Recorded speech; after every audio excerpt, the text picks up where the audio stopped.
바람잘 날 없는 항공업계가 또다시 한번 폭풍 전야를 맞았습니다. 금호아시아나그룹이 내놓은 자구안이 채권단의 사실상 퇴짜를 맞으면서 우리 항공업계의 한쪽 날개인 금호아시아나가 다시 한번 벼랑 끝에 선 겁니다. 채권단이 납득하고 시장이 받아들일 만한 자구안이 아니었다라는 냉정한 평가가 이어지고 있는 가운데 과연 박삼구 전 회장을 비롯한 금호아시아나그룹이 어떤 카드를 내놓을 수 있을지도 주목이 되고 있습니다. 사실상 남은 카드는 돈이 되는 아시아나항공의 매각뿐이다. 아니다. 그렇게 쉽게 매각할 수는 없다. 자금 지원을 한후 지켜보자. 여러 가지 의견들이 나오는 상황인데요. 네, 오늘 아침 토론에서는 금호아시아나그룹 위기와 해법을 두고 서로 다른 의견을 가진 두 분과 함께 자세한 내용 짚어보겠습니다. 항공대 경영학과 허희영 교수, 현대경제연구원 최영호 고문입니다. 두 분 어서 오세요. 어서 오십시오. 반갑습니다. 네, 일단 금호아시아나가 사실 어쩌다 이런 지경이 됐나라는 생각이 들 정도인데 현상 원인에 대한 진단부터 좀 해봐야 될 것 같습니다. 우선 교수님께서 이번 사태의 원인 어디에 있다고 좀 보십니까? 지금 이 금호아시아나 항공을 보려면 한 10년 전쯤으로 더 거슬러 올라가야 됩니다. 그러니까 2006년, 2008년에 이제 금호 그룹이 네. 그 대우건설을 인수를 했고요. 네. 이어서 대한통운을 2008년에 인수하면서 네.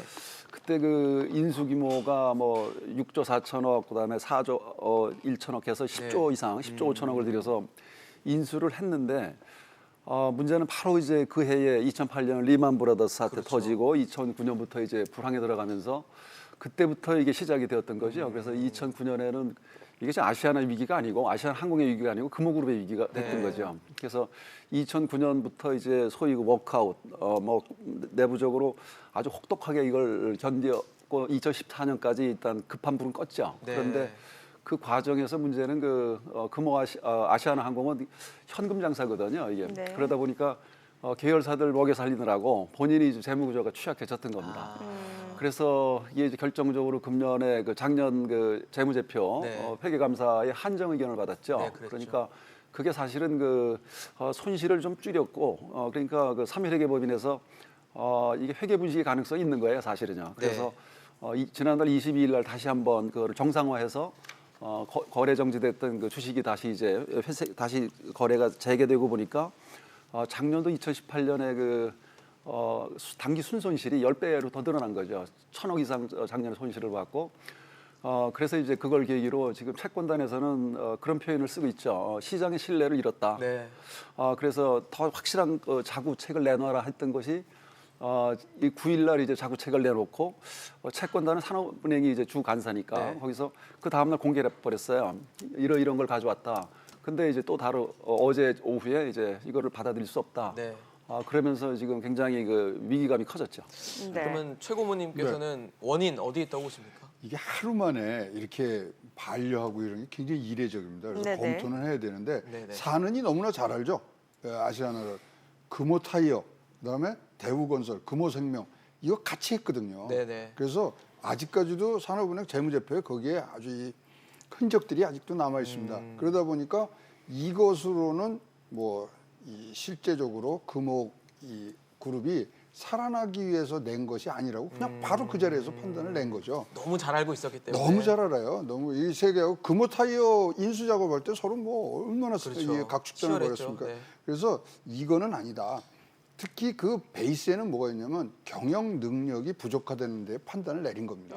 그래서 박상구 회장 그러니까 첫 마디가 박상구 회장이 경영에서 나와줘야 되겠다. 네. 그거를 조건으로 지금 깔고 가기 때문에 네. 일단은 무리한 지금 이 확장 그거를 통해서 재무제표를 굉장히 안 좋게 만든 원인이 있습니다만은 그 전에 사는이 너무 잘하는 경영 능력 부족이 사실은 근본적인 원인이라고 원인이다. 원인으로 봐야 될 것 같습니다. 네, 지금 부채 규모를 보게 되면 굉장히 어마어마합니다. 올해 갚아야 할 부채만 1조 7천억 원이라고 하는데 이 부채 규모 성격도 좀 따져봐야 될 것 같아요. 예, 왜 1조 7천억 얘기가 7천억, 나오냐면 예. 거기에 지금 이제 채권하고 차입금이죠. 네. 그런데 우선 당장 이번 달에 이제 해결해야 되는 게 지금 말씀하신 대로 산업은행하고 9개 은행이 들어가 있거든요. 산업은행, 수출입은행이 지금 반 이상을 지금 이제 넣어줬고, 네.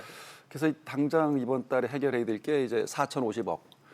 근데 4,050억. 그 이전에 있었던 채권 발행이 이제 지금 있고요. 또 장기 부채가 지금 이제 단기로 금년 1년 내에 해야 되고, 근데 가장 보면은 여기에 아시아나 항공은 대한항공하고 좀 다른 게요. 기재라고 그러는데 항공기가 지금 82대가 있는데 네. 네. 자기네께 별로 없어요. 그러니까 한 70%는 50대, 82대 중에 50대는 리스를 하거든요. 근데 리스도 이게 뭐 금융 리스가 아니고 운용 리스입니다. 그러니까 리스료가 비싸죠. 네. 다 저 리스회사 관리를 해주니까 이게 연간 지금 지출이 8,200억, 많네요. 8,200억이 나가거든요. 네. 그래서 거기다 보험료가 또 붙고 하니까 네. 대략 금년에 한 1조 7천억이 된다. 그렇게 지금 판단을 하고 있고 당장 급한 거는 지금 이번 달에 갚아야 될 차입금 네, 4천억 정도. 4,500억입니다. 그렇군요. 뭐 1조 7천억 이게 크다면 클 수 있는데 작년도에 1조 넘게 갚았어요. 아, 본사 매각하고 대한통운 뭐 하면서 하는데 지금 이제 허 교수님이 지적해 준 것처럼 급한 불이 있어요 지금. 예. 사실 이 금호의 어떤 이 방향성은요 저는 25일 전후면은 나올 것 같습니다. 25일 이요? 이번에 아시아나 86 무보증 사채 600억이 돌아 나오거든요. 네네. 그러면 거기에 대해서 신용 평가를 해줘야 돼요. 만약에 신용 평가를 못 받거나 차환이 안 될 경우에는 거기서부터는 모든 이 소위 말하는 ABS가 그 안에 있는 65%가 다 매출채권에서 먼저 원리금을 갚는 걸로 돌아갑니다. 그러니까 한꺼번에 터지는 거죠. 근데 지금 이 상황에서 누가 600억을 차환해 주느냐. 그래서 분수령은 저는 25일로 보고요. 지금 뭐 1조 2천억 뭐 뭐 만들어 가겠습니다만 이제 거의 이제 바닥이 난 상태이기 네. 때문에 그런 조기 상환에 대한 압박은 굉장히 크다고 지금 느끼고 있습니다. 네. 지금 사실 5천억 얘기가 나왔던 거잖아요. 근데 그렇죠. 5천억 뭐 빌린다고 이렇게 빚이 많은데 해결이 될까 이런 생각이 좀 들던데요. 교수님 어떻게 보세요? 예, 크게 달라질 건 없죠. 이제 문제는 그래도 희망적인 건 이제 아시아나 항공이 영업은 잘해요. 예. 작년에도 7천억 이상 영업이익은 내거든요. 해마다 네네. 그렇게 돼요. 근데 문제는 이제 영업외 쪽으로 이자 비용이 많고 그러다 네. 보니까 작년에도 8천억을 이자 금융 비용으로 썼거든요. 그래서 단기 순손실이 1,000억이 넘어가는 거죠. 이자가 많네요. 워낙 지금 전체가 총 부채가요. 네. 7조 1천억. 7조. 그다음에 자본금이 1조 1,000억이에요. 그러니까 자기 돈에 비해서 빚이 너무 많네요. 6배 이상이 있는 네. 거죠. 그러다 보니까 이자가 많이 나가고 리스료가 거기부터 나가고. 네. 근데 영업이 잘 된다는 거는 지금 비행기 탑승률이 80%를 넘거든요. 현금이 계속 좋네요. 돌고 있고. 네. 그러니까 지금 이거를 이제 자구안에다가 5천억을 하고 3년만 좀 달라 기간을. 그거는 이제 현금 흐름이 개선될 수 있다고 판단하는 것이고요. 근데 채권단에서는 그렇지 않죠. 그렇죠. 갚을 돈은 갚아라. 채권단 그렇게 얘기는 되는 우리 거죠. 고모님한테 들어봐야 될 것 같은데요. 지금 말씀하신 이제 부채를 조금 우리가 내용별로 보면요. 금융권 부채는요. 이렇게 많은 데서 4천억밖에 안 돼요. 아 그래요? 이거 5천억 빌려서 지금 뭐 대마불사로 간다는 거죠. 이거는. 그래서 지금 뭐 급하게 꺼야 될 것들이 있습니다. 그래서 5천억 지원이 했을 때 첫 마디가 뭐 우리끼리 얘기하면서 야 벼랑 끝 전술의 달인처럼 또 5천억을 부르신 것 같다 생각하는데 금융권 부채 4천억밖에 없습니다. 예. 그러니까 지금 사실 4천억이 있는데 5천억을 더 빌려준다 그러면 사실 저 같은 뭐 제 생각에는 극단적으로 보면 산업은행이 배임할 수도 있는 거예요. 왜냐면 4천억 지금 결정을 한다면? 예, 4천억 지금 갚아야 되는 거에다가 5천억을 더 주는 얹어주니까. 거니까. 그래서 산업은행도 지금 움직일 수 없는 그런 위치에 있고요. 지금 뭐 여러 가지도 5천억이 이제 상징적으로 시작되는 부분들이 네. 있어서 이제 좀 더 봐야 됩니다만은 5천억 계산해 보니까 뭐 주요한 자산들 팔면은 5천억 정도는 만들 수 있을 것 같은 그러니까 뭐 골프장부터 다 판다는 네. 조건하에 네네네.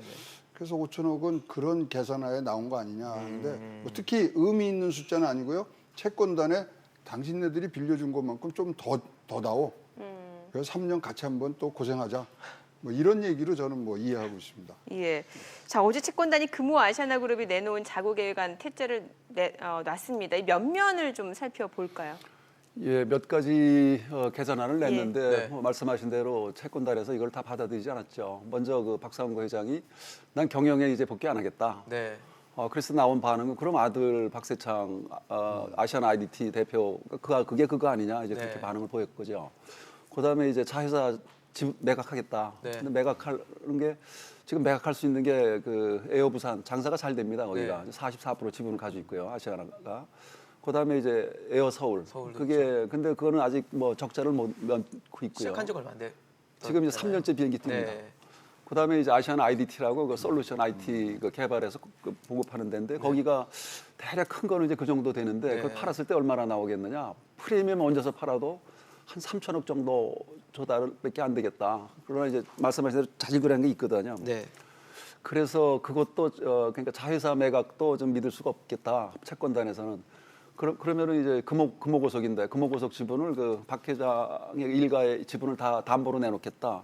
근데 들여다 보니까 그 아들하고 지금 박상구 회장의 그 지분이라고 하는 게 네. 42.7%가 이미 그 담보로 들어가 있거든요. 금호타이어 때 이미 금융 받으면서. 네. 그러니까 그거 빼고 나면 딸하고 저 부인하고 있는 게 4.8%인데 네. 그 지분이라는 게 뭐 지금 시가로 보면 한 200억 뭐 될 텐데 200억. 보통 그거 담보로 나갈 때는 보통 50% 이상은 안 주거든요. 네. 워낙 그 변동성이 크니까. 네. 그럴 경우에 100억 갖다가 내고서 5천억 달라고 하는 게 되느냐. 그다음에 이제 가장 그 우리 하는 게 뭐 좋은 아이디어이긴 한데 근본적이고 수익성 개선하겠다. 그러니까 비수익 노선은 다 정리하고 거기 그런 말을 썼어요. 그 인력 생산성을 제고하겠다. 네. 그게 이제 정부 입장이나 굉장히 신경 쓰이는 부분이죠. 그러니까 지금 같은 때는 자꾸 투자를 해서 일자리를 만들어 나가고 좀 사업을 확대시켜 주길 바라는데 구조조정. 구조조정을 예. 하는 거죠. 효율 높이는 쪽으로 예, 그렇게 될 가겠다는 경우에는 이제 지금 정부가 지향하는 쪽하고 전혀 그래서 다른 방향이 다른 방향이 되는 되는 거죠. 거죠. 네. 그럼 고문님, 네. 채권단 입장에서는 사실 이번 자구안 퇴짜 놓을만 했다라고 보시나요? 그 우리가 행간을 잘 또 이 번역기를 예. 돌려야 돼요, 이거는요. 네네. 왜냐하면 퇴짜를 놓으면서 무슨 얘기냐, 사제 출연을 하든가 증자를 하라 그랬는데, 자, 사제 출연부터 보시면 집까지 담보로 잡으신 분이에요. 그리고 사제 출연에도 1조 이상을 출연을 해야 뭐 되고, 옛날에 3천억씩 내고 그래서 사실 여유가 없고요. 증자하는 부분도 그렇습니다. 지금 액면가가 5천 원인데 지금 주가가 4,300원이에요. 증자도 안 되는 거예요. 그러면 그러한 무리수가 있는 이 얘기를 채권단에서 했다는 거는 선택을 하는 거죠. 아시아나를 살릴래 아니면은 아시아나 없는 금호를 금호그룹으로 살릴래. 갈래. 즉 금호 아시아나 그룹의 해체를 분명히 채권단에서는 얘기한 걸로 그렇게 해석을 저는 하고 있습니다. 그래서 아시아나를 살리든지 아니면 아시아나 없이 그냥 가라. 그거라도. 없이 그냥 리조트하고 네네. 고속하고 뭐 건설사가 나머지 금호 중소로 그룹으로만 가라. 가든가 둘 중에 하나를 해라. 그럼 뭐 그게 뭐 어렵게 얘기 들리실 것 같으면은 금호 아시아나 그룹은 해체를 해라. 그 의사가 굉장히 강했다고 저는 생각이 됩니다. 네.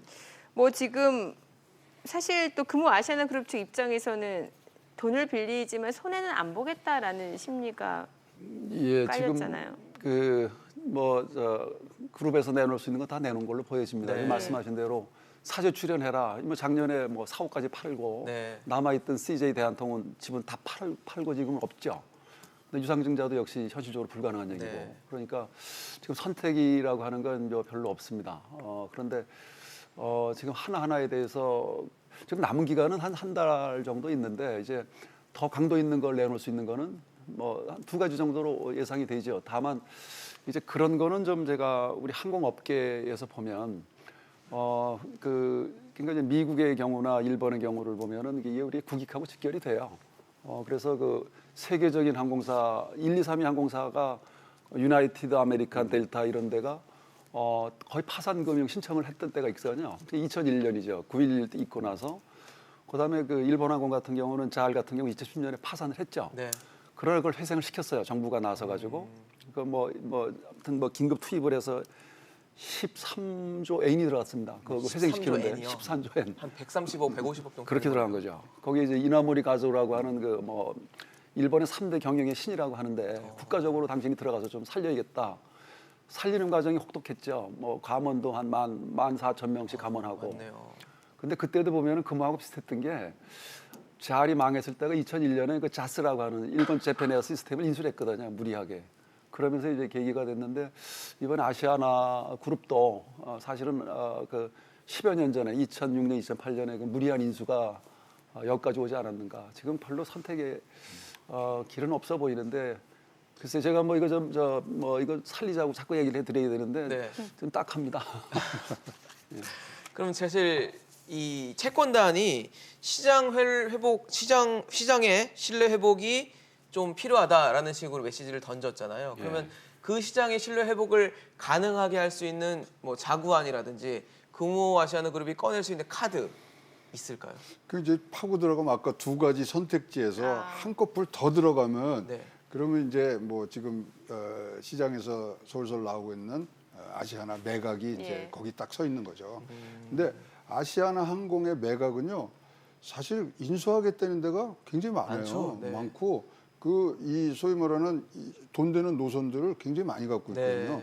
그다음에 옛날도 아니죠. 뭐 몇 년 전에는 유럽에서 대형 항공사가 망하면요 저가 항공사가 거꾸로 산 적도 많아요. 네. 그래서 지금 저가 항공사를 갖고 있는 그런 뭐 기업이라든가 또 여기에 관심 있는 또 유통 쪽에 이런 회사들이 거론이 되는 곳들이 있더라고요. 굉장히 지금 뭐 눈독 들이고 보는데 있죠. 아시아나 매각 뭐 좋은 항공사 매각은 굉장히 좋은 카드로도 쓰일 수가 있고요. 그래서 뭐 줄어들더라도 네. 금호라는 뭐 우리 재계 7위까지 올라갔던 기업이 다시 발돋움할 수 있는 건 사실 한 번 또 다시 몸을 좀 작게 하고 그러고 다시 치고 올라오는 그런 방향도 바람직하다고 봅니다. 이걸 계속 끌고 가봐야 진짜 다 서로 다 고생하는 그런 모양새가 나올까봐 좀 걱정이 되는데요. 아시아나 항공의 매각 뭐 솔깃합니다. 저 카드 어떻게 보세요? 지금 지금 이제 어제 상황, 그저께 상황 또 달라졌잖아요. 네. 자구안 냈을 때는 좀 기대감도 있었고, 그렇죠. 아마 어제 채권단에서 뭐 모여서 결정을 했고 네. 그 메시지가 굉장히 강하거든요. 그러니까 지금 금호고석이 지배하는 게 거의 중심에 있거든요. 금호 아시아나그룹에. 네. 33.5%를 지금 가지고 있는 거죠. 이제 그거 털고 나가 달라는 메시지인데 그런데도 아까 우리 말씀하신 대로 이거를 아시아나를 살리고 나머지 다 정리하겠다. 아니면은 아시아나 정리하고 작게 정말 가겠다. 이 선택이 이제 그거밖에 없죠. 네. 근데 지금 어떤 외국의 사례처럼 이거를 정부가 나서서 구제금융을 한번 해줄 것 같지는 않아요. 왜냐하면 이게 대한항공은 돈 잘 벌고 있거든요. 네. 다른 SC들도 돈을 잘 벌고 있고 그래서 지금으로서는 아마 참 시간이 지날수록 지금 일부 언론에서는 이게 쟁탈 피튼 대결이 붙어진다는데 원래 이렇게 되면 채권단이 이제 칼자를 쥔 거죠. 이거 말 안 들으면 이제 그냥 물러나도록 하는 방법이 많지 않겠습니까? 그때 금호그룹에서 왜 3년 더 달라라는 얘기를 했는데 예. 어제 최종구 금융위원장이 무슨 3년을 더 달라는 얘기냐라는 식으로 비판의 날을 좀 세웠더라고요. 그리고 그걸 보면서 3년을 더 달라는 거는 도대체 무슨 의미냐라는 걸 두고 말이 많았거든요. 이제 보세요. 대우건설, 대한통운, 금호렌터카, 금호생명, 금호타이어, 금호석유화학 다 금호그룹을 떠난 그룹입니다. 네. 저 회사들인데 다 이럴 때마다 시간을 벌었고요. 네. 시간을 벌 때 박상구 회장 참 이 뚝심도 좋으시고요. 네. 이 경영에 대해서 하여튼 애착심이 많으신데 그때마다 항상 나왔던 게 외자 유치입니다. 자, 이번에 그 도시락 사건 날 때 같이 투자한 데가 하이난 그룹이거든요. 네네. 등등 우군이 나왔다 들어왔다 하는 부분인데 자 이런 대형사가 이 매각 이 소위 말하는 외자 유치가 들어오는 데는 거의 1년 반에서 2년 걸리거든요. 네. 그래서 3년 정도를 얘기하신 거 아니냐 봐지고요. 예. 지금 제일 중요한 게 지금 박상구 회장한테 남은 카드 하나라 그러면 외자 유치밖에 없습니다. 그 사이에 네트워크를 가졌던 그런 부분들을 일부 활용하셔갖고 국내외에서의 외자 유치 지금 박상구 회장 가진 카드 마지막 카드라고 생각합니다. 예. 예, 저는 그 3년이라는 거를 이제 내년이 총선이지 않습니까? 네. 정확히 1년 후에 총선이고 또 총선이 지나면은 이제 또 1년이 지나면은 대선 전국으로 들어가는데 금호그룹은 어떻게 보면 호남의 자존심을 지켜온 기업인데 네. 이렇게 어려움에 직면하게 되면 이제 정치 바람에 들어가지 않을까 그런 것 때문에 아마 이번에 채권단이 더 그거를 강하게 조기에 어떻게 정리나 해법을 찾으려고 하는 것 같고요. 근데 이제 분명한 거는 이 금호 아시아나 항공이라고 하는 데가 장거리 시장에서 대한항공과 반 사이즈예요. 그렇지만은 지금 쌍도 마찬가지죠. 지금 아주 확고한 그 시장주의를 가지고 있거든요. 예. 그러니까 2010년에는 세계에서 가장 그 서비스 1등의 기업이었습니다. 그러니까 브랜드라든가 평판은 좋게 형성이 되어 있는데 돈도 곧잘 벌죠. 다만 이 재무 구조의 문제로 해서 이 재무적 리스크가 이렇게 지금 발생한 것인데 어떤 방법으로라도 빨리 정상화 쪽으로 가야 된다고 생각합니다. 이건 우리 그 개인의 개별 기업의 문제가 아니고 네네. 우리는 한국 산업의 문제가 그렇죠. 된 거죠. 예. 지금 이제 한 달 정도 남았어요. 그럼 채권단하고 이제 금호 아시아나그룹 어떤 식으로 결론을 낼 거라고 보세요? 지금 이제 선택지를 줬고요. 예. 문제지도 다 나왔습니다. 네. 이제 답을 쓰는 방법밖에 없습니다. 그래서 아까 말씀드린 대로 아시아나를 살릴 것이냐, 금호그룹의 축소된 모습으로 가느냐, 둘 중에 하나의 결단을 내리셔야 그 다음부터 얘기가 시작이 됩니다. 네. 그리고 그 사이에 뭐가 있냐면 아까 말씀드린 무보증 사채 아시아나 86 ABS가 돌아오는데 그게 네. 25일이거든요. 예. 그래서 이 결정이 질질 끌 것 같지는 않아요. 그게 안 기점이 되면 된다고 25일 유효 전으로. 신용 등급이 없어지면요 아, 다 갚아야 돼요. 네. 네. 따라서 이거는 굉장히 빠른 속도로 결론이 날 거고 박상구 회장님도 이 사실 벼랑 끝 전술의 달인이라는 얘기까지 있으신 거면 판단이 좋으시다는 거거든요. 네. 그래서 좋은 판단하시고 아시아나 항공 꼭 살려야 될 기업입니다. 네. 예. 네, 이번에 어떻게 보면 재벌그룹의 가업 승계 과정에서 이렇게 어떻게 보면 아주 묵은 그 재무적인 문제가 터진 거지만 네. 그렇다고 승계가 지금 원만하게 될 희망도 없어요. 이번에 잘 넘긴다 하더라도 앞으로 상속세라든가 이 박세창 그 3세대로 넘어가는 게 그렇게 녹록치가 않은 상황이라서 아마 이런 종합적으로 판단하겠죠. 네. 예. 네, 알겠습니다. 오늘 허희영 교수 그리고 최영호 고문과 이야기 나눠봤습니다. 말씀 잘 들었습니다. 고맙습니다.